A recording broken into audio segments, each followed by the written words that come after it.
Unlike native brushes in Adobe Illustrator, profiles in the Reprofile tool do not demand that users carefully design elements for handling corners. Instead, the Tools panel provides access to 4 corner methods, each with differing approaches to tackling how a profile should warp around a corner. The most clear demonstration of how profiles behave around corners is to use a simple custom gate profile featuring perpendicular lines. I will preview each case on this outline text branding, which contains both straight and curved path elements. Holding down the Shift and Option Alt key modifiers whilst dragging out the gate profile ensures that the profile is placed against this vertical straight edge at a constant offset. By default, this profile is being created using the mitered corners mode. Now, when I drag the top delimiter around the path, you can see how the profile is pulled around, flowing similar to window curtains.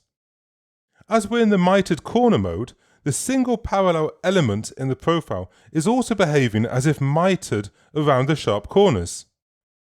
When applying the same profile to the rounded E outermost edge, as it doesn't yet cross any sharp corner, the profile remains perfectly perpendicular to the path at all stages.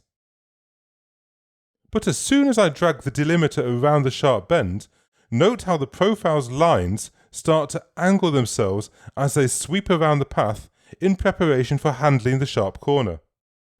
I will reset that preview and drag it out again on the letter E, but this time use the looped mode so that the profile runs all the way around the outer edge.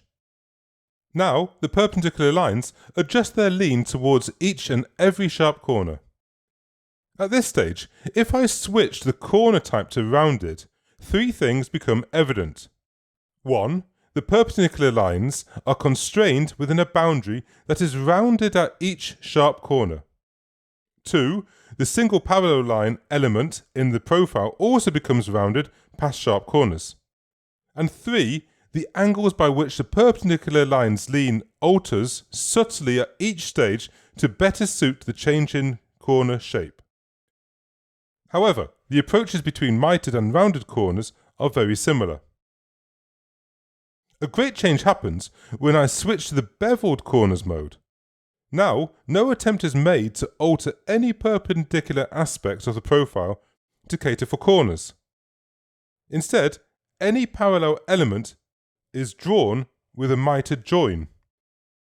Each of the 3 corner modes I have shown so far are affected by the break option, which is described fully in a separate tutorial. So, if I were to switch back to the rounded corners and enable the break option, only connecting parallel elements are joined with a suitable corner segment. The final corner mode is mirrored and is best demonstrated with a geometric skyline sample profile applied to the letter N. By default, this profile is mitered, and you can see the same stretching between corners as previously. Now, when I change to mirrored corners, the tool fills the gaps for external corners by producing a reflected or mirror effect. It's a good mode to experiment with for geometric profiles, as it avoids any distortion necessary in the mitered or cornered modes, but the result remains visually interesting when passing around corners.